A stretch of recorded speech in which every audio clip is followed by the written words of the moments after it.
In the rural interior of Brazil, where the red soil of São Paulo stretches into the horizon, and children grow up surrounded by sugarcane fields and folklore, a remarkable story emerged that would puzzle even the most skeptical minds. The year was 1966.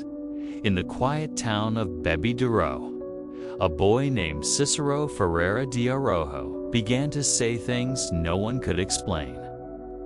At just 3 years old, Cícero started speaking about a life that wasn't his. With a mixture of innocence and conviction, he would tell his parents, "I died in a fight. A man hit me in the head with a piece of wood. I saw blood and I fell." First, his parents laughed it off. Rural Brazil is no stranger to stories, ghost tales, visions, and superstitions passed from generation to generation. But Cícero's story didn't fade, it grew. He claimed to have once been a man named João. He described scenes of adult conflict, including details far beyond his years. He recalled how he had owned a horse, how he had a wife, and how he died suddenly. The depth of his memories and the grief behind his words was chilling. When he saw an ox cart for the first time, he whispered, "That's how I used to carry sugarcane." No one in his family had any such connection. What disturbed his parents most were the physical signs. On the top of Cícero's head, there was a small depression in the skull malformed area, as if the bone had collapsed inward. Doctors had no clear explanation for it. Yet it seemed to match Cícero's story, a blow to the head that caused his previous death. He was also born with a faint but visible birthmark on his forehead, in the shape of a small circle, like a scar. Over time, the connection between the mark and the alleged injury became impossible to ignore. And then there were the behaviors.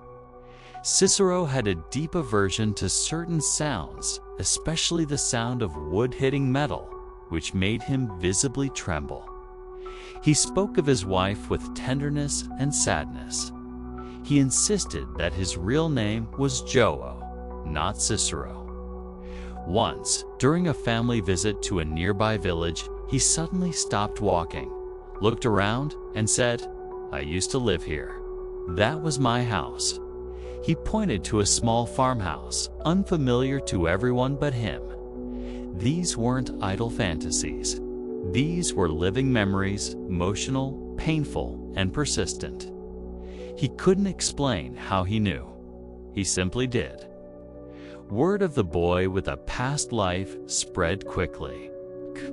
A neighbor, intrigued by the details Cícero shared, suggested contacting the Instituto Brasileiro de Pesquisas, Psychobiofísicas, led by engineer and parapsychologist Dr. Hernani Guimarães Andrade. Known for his scientific rigor in studying phenomena like reincarnation and telepathy, Dr. Andrade was no stranger to extraordinary claims.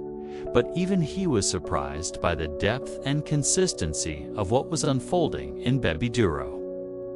When he arrived, accompanied by a team of researchers, Dr. Andrade began what would become one of the most thorough investigations of alleged reincarnation in Brazil.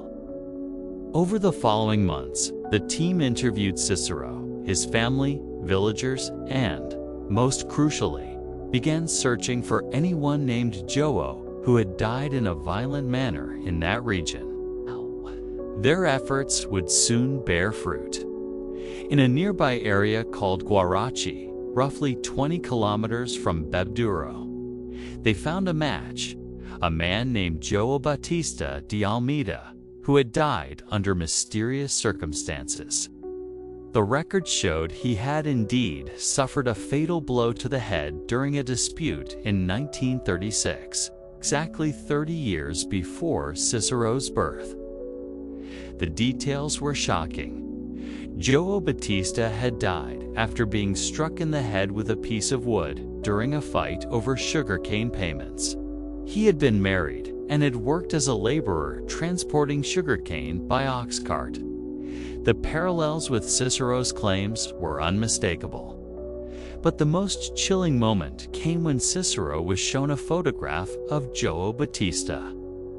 The boy grew quiet, then said softly, "That was me."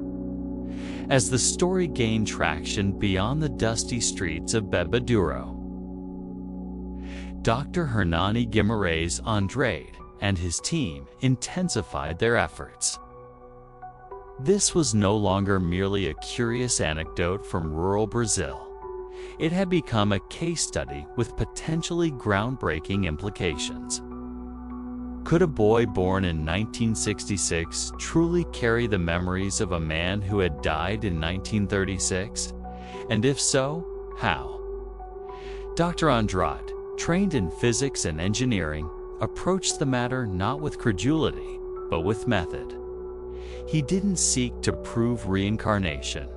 He sought the truth. His interviews with Cicero were structured and rigorous. He asked neutral questions, careful not to lead the child.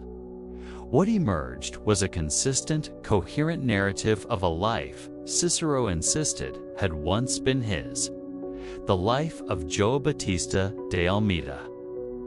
The team collected testimonies, physical evidence, and even cranial X-rays to study the indentation in Cicero's skull.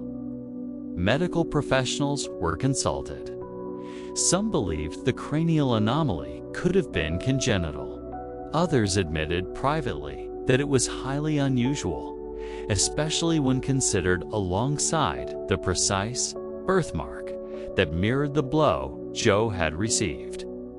But it was not just anatomy that aligned. Cicero accurately described Joao Batista's house, the number of windows, the view from the backyard, even the color of the curtains, which had been changed only months before Joao's death. He recognized Joao's widow, though he had never seen her before.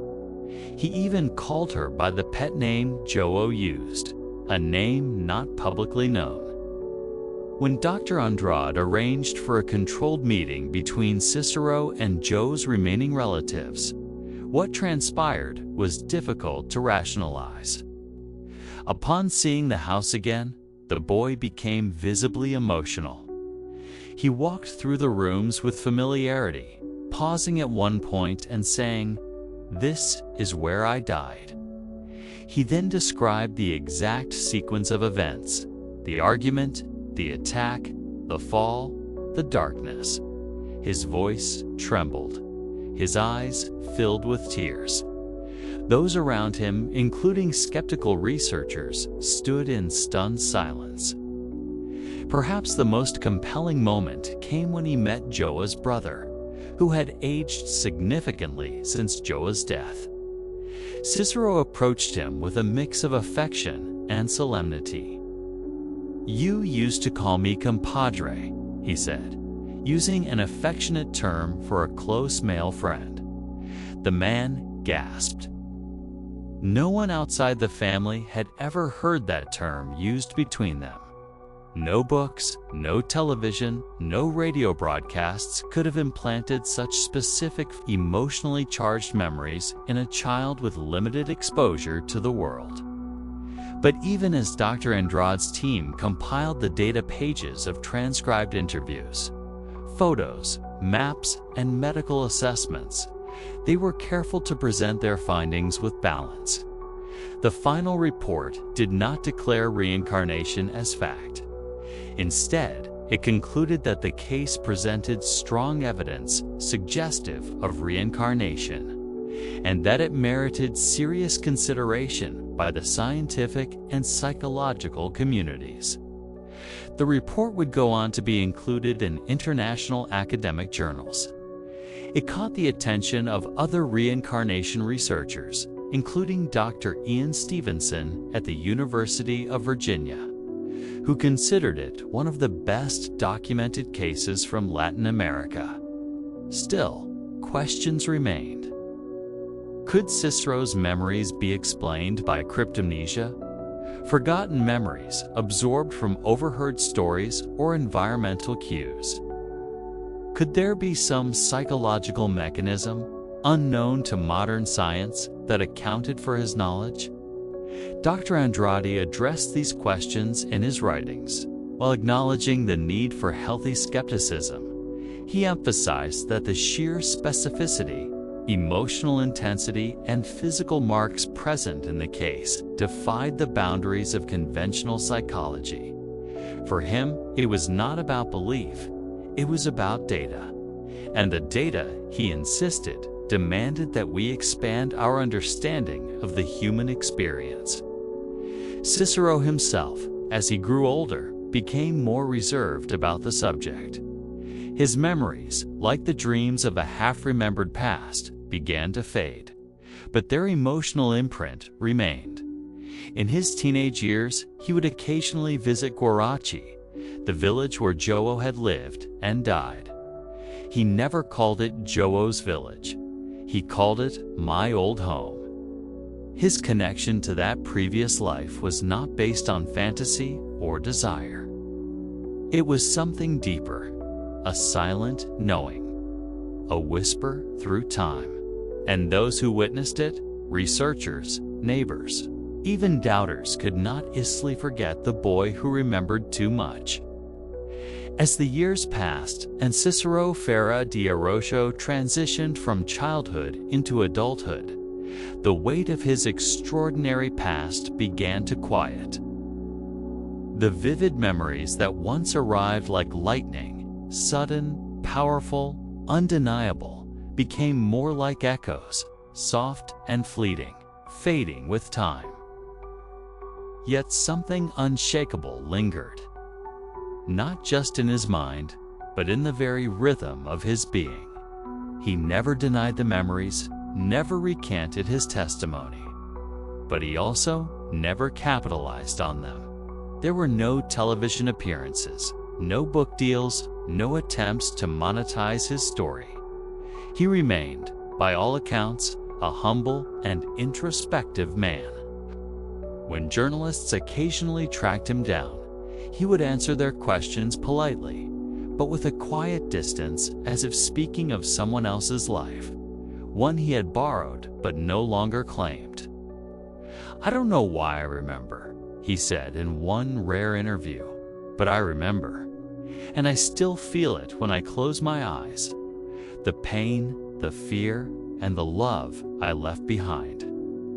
For Dr. Hernani Guimarães Andrade, Cicero's case remained one of his most significant contributions to the field of parapsychology.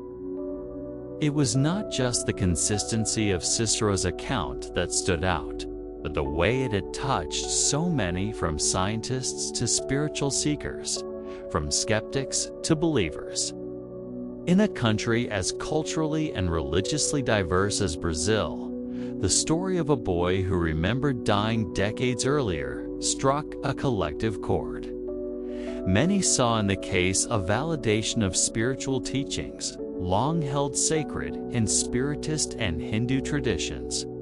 The idea that the soul is not bound by one body, one lifetime, one identity. That death is not an end, but a passage. Others, especially in the academic realm, viewed it with a mix of curiosity and caution. Some praised Dr. Andrade's methodological rigor, noting that he had done what few in the field of reincarnation research had managed to do: compile a scientifically structured case in a Latin American context. Others remained skeptical, citing the difficulty of ruling out all variables, exposure to local legends, unconscious cues, even the suggestibility of childhood. But even the most hardened critics found themselves facing an inconvenient truth. No plausible alternative had ever been presented to fully explain how Cicero could have known so much, felt so deeply, and spoken so convincingly of a life that had ended 30 years before he was born. As adulthood unfolded, Cicero chose a modest path. He worked as a laborer, lived with dignity, and never sought recognition. But the scar on his head remained a silent, visible reminder of a life that had been lost and perhaps reclaimed. He passed away in 2007, leaving behind few possessions, no memoirs, and no formal legacy. And yet, through the recordings of Dr. Andrade, the pages of parapsychological journals, and the memories of those who heard his story firsthand, his voice lives on. Not the voice of Cicero, the man, nor Joe, the victim, but the voice of something deeper, the voice of continuity, the voice of memory, the voice of the soul.